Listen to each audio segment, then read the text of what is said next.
एक ऐसा व्यक्ति जो हर वक्त सकारात्मक विचार करता है, वह व्यक्ति किसी भी परिस्थिति से डरता नहीं है। वह परिस्थितियों को बदलने की क्षमता रखता है।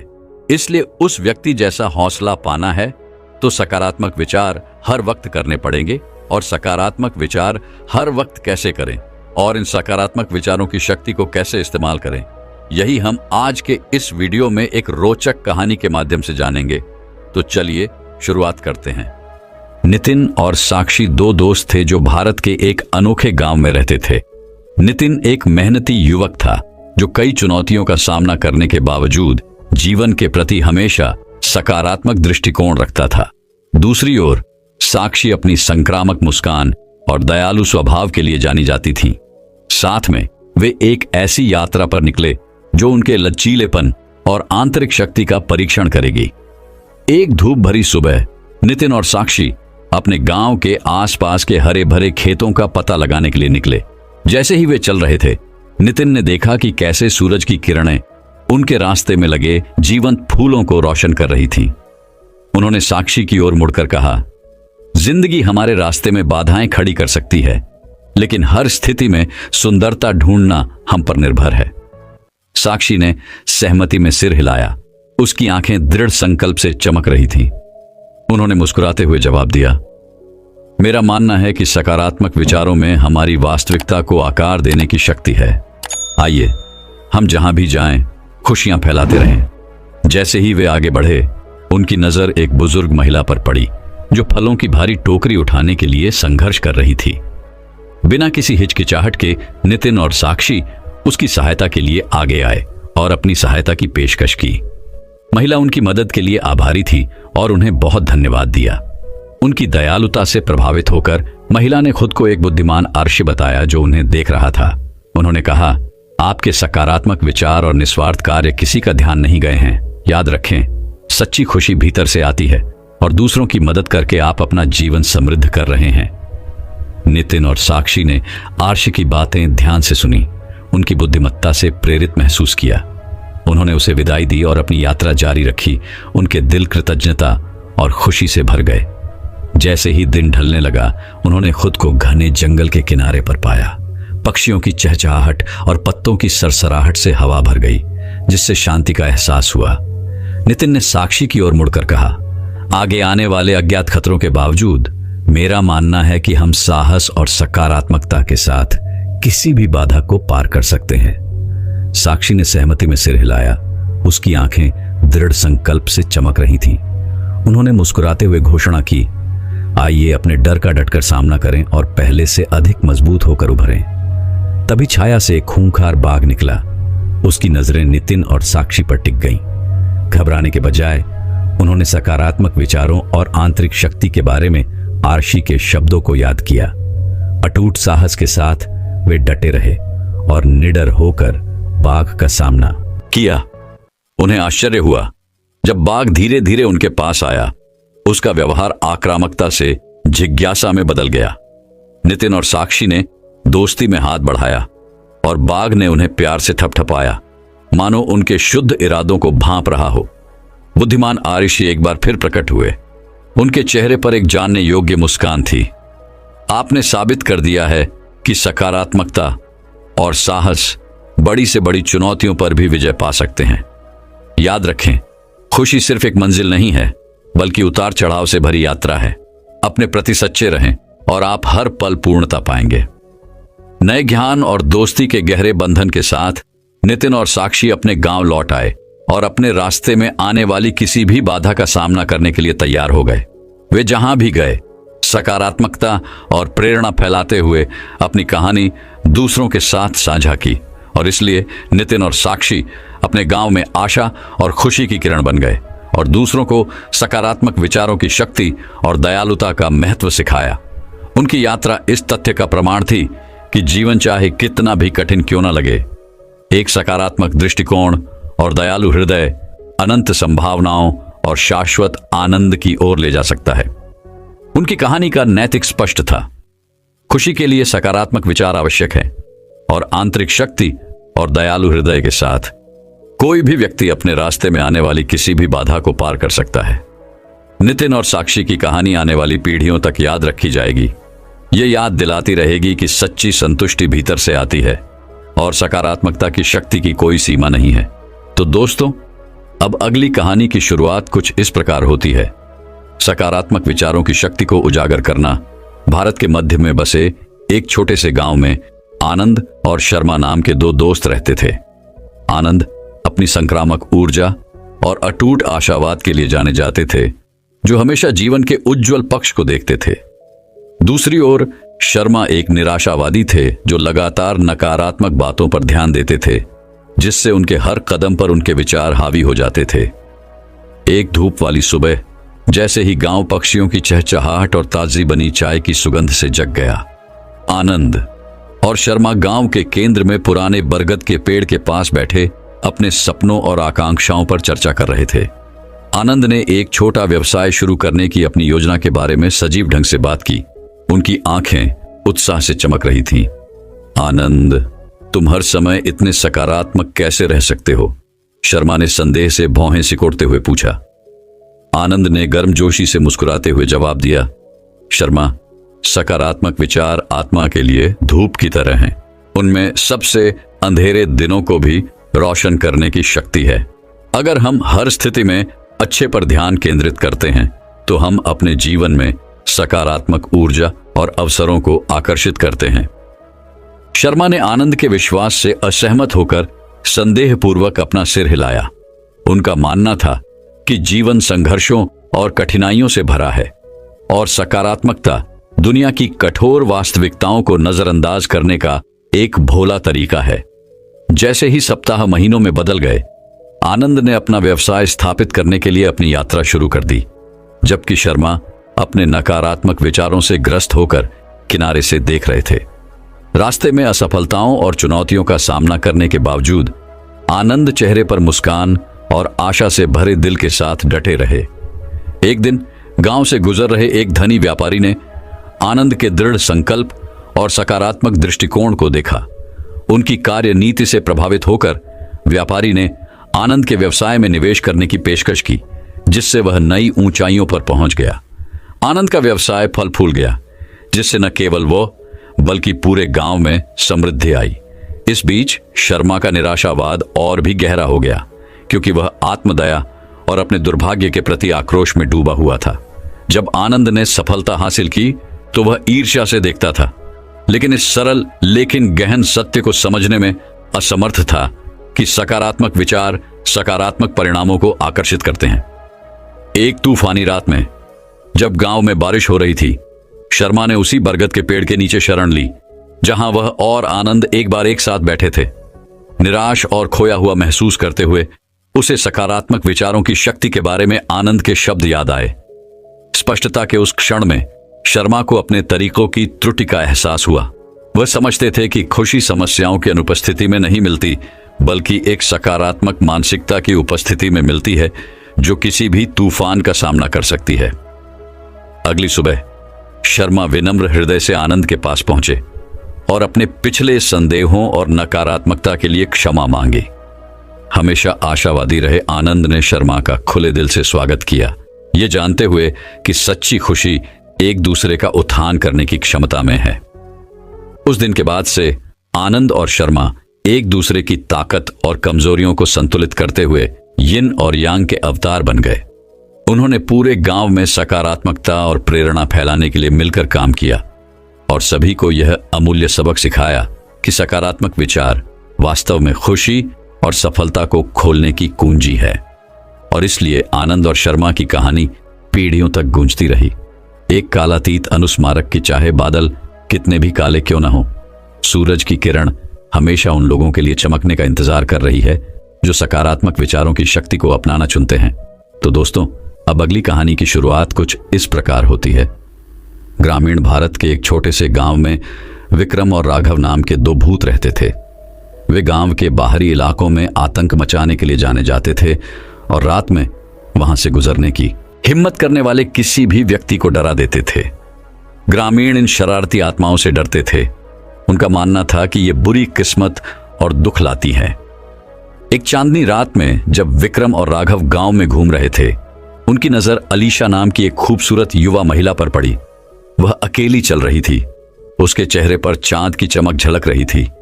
आंखों में उदासी का भाव था।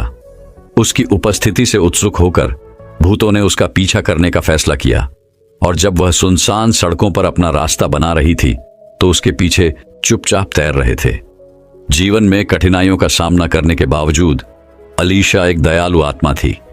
उनके पति का हाल ही में निधन हो गया था, जिससे उन पर कर्ज का पहाड़ टूट गया था और उनके पास अपना भरण पोषण करने का कोई साधन नहीं था।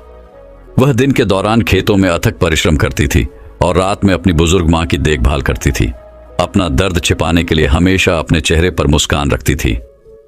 जैसे ही भूतों ने अलीशा को दूर से देखा, वे उसके लचीलेपन और ताकत से चकित रह गए। कठिनाइयों का सामना करने के बावजूद उन्होंने कभी आशा नहीं खोई या निराशा के आगे घुटने नहीं टेके। जीवन के प्रति उसका सकारात्मक दृष्टिकोण किसी भी चांदनी की तुलना में अधिक चमकीला था, जिसमें गर्मजोशी और दयालुता की भावना झलक रही थी, जिसे भूतों ने पहले कभी अनुभव नहीं किया था। अलीशा की आत्मा से प्रभावित होकर विक्रम और राघव ने खुद को उसके सामने प्रकट करने का फैसला किया। सबसे पहले अलीशा दो भूतों से भयभीत थी। उसका दिल डर के मारे जोर जोर से धड़कने लगा। लेकिन जब उन्होंने उससे सौम्य स्वर में बात की तो उसे एहसास हुआ कि उनका कोई नुकसान नहीं था। विक्रम और राघव ने अफसोस और दुख की अपनी अपनी कहानियां साझा की। नश्वर क्षेत्र में फंसी भटकती आत्माएं बनने से पहले उन्होंने जो जीवन जिया था, अलीशा ने ध्यान से सुना। उसका दिल दो खोई हुई आत्माओं के लिए सहानुभूति से भर गया। उसने अपने संघर्षों और कठिनाइयों को उनके साथ साझा किया। बोलते समय उसके बोझ का भार भी कम हो गया। वे तीनों एक साथ एक बरगद के पेड़ के नीचे बैठे चंद्रमा की निगरानी में अपनी कहानियां और अपने सपने साझा कर रहे थे। जैसे जैसे रात बीतती गई, अलीशा, विक्रम और राघव के बीच एक अप्रत्याशित बंधन बन गया। उनकी दोस्ती जीवन और मृत्यु की सीमाओं को पार कर गई। अलीशा ने भूतों को विपरीत परिस्थितियों में भी सकारात्मक सोच, खुद पर विश्वास करने की शक्ति सिखाई। बदले में विक्रम और राघव ने अलीशा के साथ अपना ज्ञान साझा किया। अपने अलौकिक ज्ञान और दृष्टिकोण से उसका मार्गदर्शन किया। दिन सप्ताहों में और सप्ताह महीनों में बदल गए। अलीशा का जीवन बेहतर की ओर बदलने लगा। उसके खेत प्रचुर मात्रा में लहलहाने लगे। उसके कर्ज धीरे धीरे कम होने लगे। विक्रम और राघव को दूसरों की मदद करने, खोई हुई आत्माओं को शांति और मुक्ति पाने के लिए मार्गदर्शन करने में सांत्वना मिली। साथ में वे तीनों गांव के लिए आशा और प्रेरणा की किरण बन गए। जहां भी वे गए, सकारात्मकता और रोशनी फैलाते रहे। अंत में अलीशा, विक्रम और राघव को पता चला कि खुशी भौतिक संपत्ति या बाहरी परिस्थितियों में नहीं मिलती। ये भीतर से सकारात्मक विचारों की शक्ति और स्वयं पर विश्वास से आता है। उन्होंने पाया कि सच्ची खुशी दूसरों की मदद करने, अपने आसपास के लोगों के साथ दया और सहानुभूति साझा करने में है। और इसलिए दो भूतों और एक महिला ने एक ऐसा बंधन बनाया जो जीवन और मृत्यु की सीमाओं को पार कर गया, जिससे यह साबित हुआ कि हम चाहे कितना भी खोया हुआ या टूटा हुआ महसूस करें, हमारे भीतर हमेशा प्रकाश की एक टिमटिमाती रोशनी प्रज्वलित होने की प्रतीक्षा कर रही है। तो दोस्तों, अब अगली कहानी की शुरुआत कुछ इस प्रकार होती है। निकेश भारत के एक छोटे से गांव का एक साधारण लड़का था। छोटी उम्र से ही वह समय यात्रा की अवधारणा से आकर्षित थे। जब उसके दोस्त क्रिकेट खेल रहे थे या पतंग उड़ा रहे थे, तो निकेश को अक्सर सितारों को घूरते हुए विभिन्न युगों और आयामों की खोज के विचारों में खोया हुआ पाया जा सकता था। जैसे जैसे निकेश बड़े होते गए, समय यात्रा के प्रति उनका जुनून और भी गहरा होता गया। उन्होंने ब्रह्मांड के रहस्यों को समझने की कोशिश में सैद्धांतिक भौतिकी और क्वांटम यांत्रिकी पर किताबें पढ़ते हुए अनगिनत घंटे बिताए। उनके दोस्त और परिवार अक्सर उनकी अपरंपरागत रुचियों के लिए उन्हें चिढ़ाते थे, लेकिन निकेश शांत रहे। एक दिन बाजार में एक धूल भरी पुरानी किताबों की दुकान को छानते समय निकेश की नजर एक फटी हुई पत्रिका पर पड़ी, जिसमें समय यात्रा के रहस्यों को समाहित करने का दावा किया गया था। विश्वास से परे उत्साहित होकर उसने उत्सुकता से पत्रिका खरीदी और उसकी सामग्री को गहराई से जानने के लिए घर वापस चला गया। रात भर निकेश ने जर्नल के पन्ने पलटे, जटिल समीकरणों और रेखा चित्रों को समझा, जो समय यात्रा के रहस्यों को खोलने का वादा करते थे। जैसे जैसे उन्होंने विभिन्न सिद्धांतों और अवधारणाओं के साथ प्रयोग किया, उन्होंने धीरे धीरे समय के ताने बाने को सुलझाना शुरू कर दिया। अंततः महीनों के अथक शोध और प्रयोग के बाद निकेश असंभव को प्राप्त करने की कगार पर खड़े थे। उन्होंने एक कार्यशील टाइम मशीन बनाई थी। घबराहट और उत्तेजना के मिश्रण के साथ वह मशीन में चढ़ गया और अतीत की यात्रा के लिए निर्देशांक निर्धारित किया। जैसे ही मशीन में जान आ गई, निकेश को अपनी रगों में एड्रेनालाइन का प्रवाह महसूस हुआ। कुछ क्षण बाद उसने खुद को प्राचीन भारत के बीच में खड़ा पाया, जो बीते युग के दृश्यों और ध्वनियों से घिरा हुआ था। विस्मय और आश्चर्य से अभिभूत निकेश को पता था कि उसने अपना जीवन भर का सपना हासिल कर लिया है। लेकिन जैसे जैसे निकेश ने अतीत के आश्चर्यों की खोज की, उसे एक गहन सत्य का भी एहसास हुआ। अतीत बस इतना ही था, अतीत। इससे कोई फर्क नहीं पड़ता कि वह कितनी दूर तक यात्रा कर चुका है। जो पहले ही घटित हो चुका है उसे वह कभी नहीं बदल सकता। हालांकि भविष्य अभी भी अलिखित था, वर्तमान में उसके कार्यों से आकार लेने की प्रतीक्षा कर रहा था। इस एहसास के साथ निकेश अपने समय में लौट आए। उन्होंने हर पल का अधिकतम लाभ उठाने का निश्चय किया। इस ज्ञान से लैस कि अतीत उनके नियंत्रण से परे था, उन्होंने सकारात्मकता, दयालुता और प्रेम से भरा भविष्य बनाने पर ध्यान केंद्रित किया। वह समझ गया था कि अतीत की गलतियों या पछतावे के बारे में सोचते रहना उसे वर्तमान की अनंत संभावनाओं को अपनाने से रोकेगा। निकेश की समय यात्रा ने उन्हें सिखाया था कि सकारात्मक विचार ही खुशी की कुंजी है। आशावादी मानसिकता बनाए रखते हुए वह अपने रास्ते में आने वाली किसी भी चुनौती पर काबू पाने में सक्षम थे। वह जहां भी गए, सकारात्मकता की शक्ति में अपने अटूट विश्वास से दूसरों को प्रेरित किया और खुशी और प्रोत्साहन फैलाया। और इस तरह निकेश न केवल एक समय यात्री के रूप में, बल्कि अपने समुदाय में आशा और प्रेरणा की किरण के रूप में भी जाने जाने लगे। उनकी कहानी दूर दूर तक फैल गई और इसे सुनने वाले सभी लोगों के दिलों को छू गई। लोगों ने उनसे सीखा कि चाहे उन्हें कितनी भी कठिनाइयों का सामना करना पड़े, एक सकारात्मक दृष्टिकोण और दृढ़ संकल्प उन्हें एक उज्जवल कल की ओर ले जा सकता है। निकेश की कहानी का नैतिक बिंदु स्पष्ट था। वर्तमान को संजोएं, अतीत से सीखें और सकारात्मकता और दयालुता से भरा भविष्य बनाएं। समय एक रहस्यमय शक्ति हो सकता है, लेकिन सकारात्मक विचारों और कार्यों की शक्ति अंत में हमेशा प्रबल रहेगी। तो आइए निकेश की समय यात्रा हम सभी के लिए एक अनुस्मारक के रूप में काम करे। वर्तमान क्षण को अपनाएं और इसे सकारात्मकता से चमकाएं, क्योंकि यही खुशी का सच्चा मार्ग है।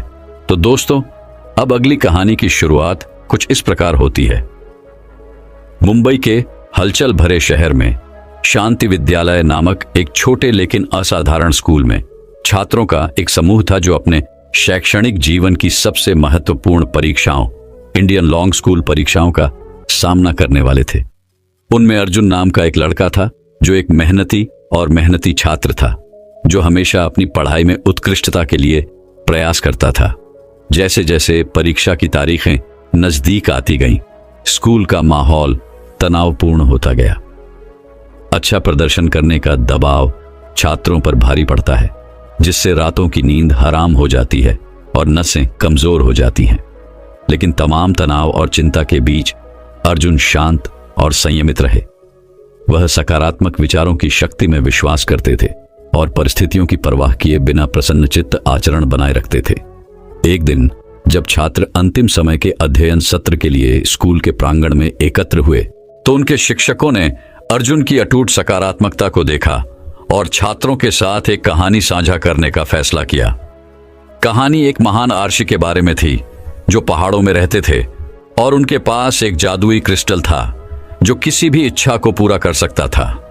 आर्षी हमेशा सकारात्मक विचारों की शक्ति में विश्वास करते थे और उन्होंने अपने शिष्यों को जीवन के प्रति प्रसन्न और आशावादी दृष्टिकोण बनाए रखने का महत्व सिखाया था। एक दिन एक युवक आर्षी के पास आया और उसने क्रिस्टल मांगा, इस आशा से कि वह इसका उपयोग अपनी सभी समस्याओं को हल करने के लिए करेगा। आर्ष युवक को क्रिस्टल देने के लिए सहमत हो गए, लेकिन एक शर्त पर। उन्हें क्रिस्टल का उपयोग करने से पहले हर दिन 3 सकारात्मक विचार सोचने होंगे। युवक उत्सुकता से सहमत हो गया और आशा और उत्साह से भरकर अपनी यात्रा पर निकल पड़ा। हालांकि जैसे जैसे दिन हफ्तों में बदल गए, युवक को कई चुनौतियों और कठिनाइयों का सामना करना पड़ा। अपने सर्वोत्तम प्रयासों के बावजूद उनके लिए अपने आसपास की सभी नकारात्मकताओं के बीच सकारात्मक विचारों के बारे में सोचना कठिन होता जा रहा था। एक दिन जब वह हार मानने की कगार पर था, आर्शी उसके सामने प्रकट हुए और उसे सकारात्मक विचारों की शक्ति की याद दिलाई। युवक को अपनी गलती का एहसास हुआ और उसने अपने जीवन में अच्छी चीजों पर ध्यान देना शुरू कर दिया, चाहे वह कितनी भी छोटी क्यों ना हो। धीरे धीरे लेकिन निश्चित रूप से युवक के लिए चीजें बदलनी शुरू हो गईं। वह नई ताकत और लचीलेपन के साथ अपनी कठिनाइयों से गुजरा और आखिरकार वह हाथ में क्रिस्टल लेकर अपनी मंजिल तक पहुंच गया। आर्शी एक बार फिर उसके सामने प्रकट हुए और उससे अपनी 3 इच्छाएं बताने को कहा, लेकिन सभी को आश्चर्यचकित करते हुए युवक ने मुस्कुराते हुए कहा, मुझे अब क्रिस्टल की आवश्यकता नहीं है, क्योंकि मुझे एहसास हुआ है कि सच्ची खुशी भौतिक संपत्ति में नहीं बल्कि सकारात्मक विचारों की शक्ति में है। छात्रों ने कहानी को ध्यान से सुना और अर्जुन की आंखें नई प्रेरणा से चमक उठी। उन्होंने महसूस किया कि परीक्षा चाहे कितनी भी कठिन क्यों ना हो, जब तक वह सकारात्मक दृष्टिकोण बनाए रखते हैं और खुद पर विश्वास रखते हैं, वह किसी भी बाधा को पार कर सकते हैं। परीक्षा के दिन अर्जुन आत्मविश्वास और चेहरे पर मुस्कान के साथ परीक्षा हॉल में गया। उन्होंने प्रत्येक प्रश्न को मन की स्पष्टता और शांत आचरण के साथ निपटाया, ये जानते हुए कि उनके सकारात्मक विचार उन्हें सफलता की ओर ले जाएंगे। और जब परिणाम घोषित हुए तो ये कोई आश्चर्य की बात नहीं थी कि अर्जुन ने इंडियन लॉन्ग स्कूल परीक्षा में टॉप किया था। एक मेहनती छात्र से सकारात्मकता और लचीलेपन के प्रतीक बनने तक की उनकी यात्रा ने न केवल उन्हें अकादमिक सफलता दिलाई, बल्कि उनके साथियों को भी सकारात्मक विचारों की शक्ति और आंतरिक खुशी के महत्व पर विश्वास करने के लिए प्रेरित किया। कहानी की सीख शांति विद्यालय के गलियारों में गूंजती रही कि चुनौतियों और कठिनाइयों का सामना करने में परिस्थितियां हमें परिभाषित नहीं करती, बल्कि उनके प्रति हमारा दृष्टिकोण परिभाषित करता है। और सही मानसिकता और अटूट सकारात्मकता के साथ हम जो कुछ भी ठान लेते हैं उसे हासिल कर सकते हैं। न केवल अपने लिए बल्कि अपने आसपास के लोगों के लिए भी खुशी ला सकते हैं। दोस्तों, मैं उम्मीद करता हूं कि यह कहानी सुनने से आपके जीवन में अच्छे बदलाव आए होंगे। आपको इस वीडियो से क्या सीखने मिला, ये कमेंट करके जरूर बताएं और अपने परिवार, दोस्तों या आपके करीबी इंसान के साथ ये कहानी शेयर करके उन्हें भी इस ज्ञान से परिचित करवाएं। बाकी अगर आपको ये वीडियो दिल से अच्छी लगी हो तभी इस वीडियो को लाइक कर देना, और आपने अब तक इस चैनल को सब्सक्राइब न किया हो तो चैनल को सब्सक्राइब भी जरूर कर देना।